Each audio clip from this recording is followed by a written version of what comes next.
Alright guys, so I want to give you guys a second example of testing the stator. Okay, you can do this on any three-phase style current output systems. Alright, this is a VF700, a beautiful bike by the way, and the stator is located on the left side of the bike, but the connector's right here. Okay, so what you're going to do is locate those three yellow wires coming out of the stator cover.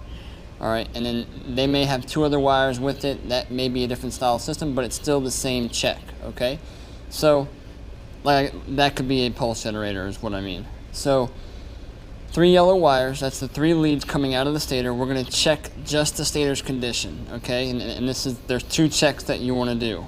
Alright, one being to make sure that there's no continuity to the ground of the stator. Okay, because those windings are separate on that iron core that it's sitting on. So you want to make sure that the insulation that's holding those really tightly wound wires are not on ground. So what you do is disconnect that connector, find the stator side of the harness. This other side goes to the regulator rectifier. We'll worry about that in a minute. Okay, so we're just going to be checking what's coming out of the stator. So you have your voltmeter. You can put it on ohms, resistance. That's what we're trying to do. We're checking continuity as well as resistance. So I'm going to put just one of my leads into one of the yellow wires. I have the battery right here, so it's really convenient. I'm just going to touch this to ground and look at your meter. That reads OL, which means out of limit, which is exactly what we want. Okay, I'm going to go to the next wire to ground, nothing. Go to the next lead to ground, nothing. That is fantastic. That means the insulation is still intact and the stator is not grounding itself to the frame, losing all of its AC output. Okay, so that's the first check. Really simple. You can do this on the CBRs, VT1100s, whatever.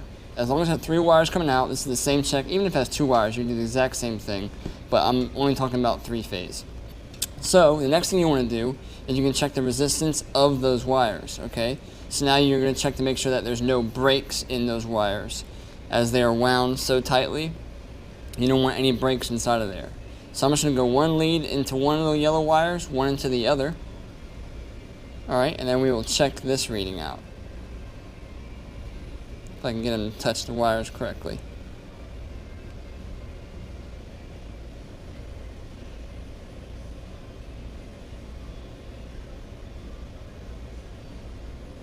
Alright, it looks like 0.8. We have a resistance reading, which is great. That means they are still connected, which is what we want.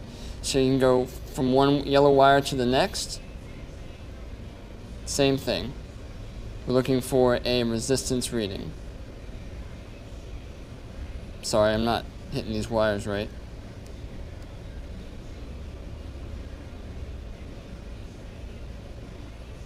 Okay, it's not out of limit. It's not open. There's resistance reading. That's great. You can do it one more time and check two other wires as well. It's not open. I'm getting a reading. That's all I need to do.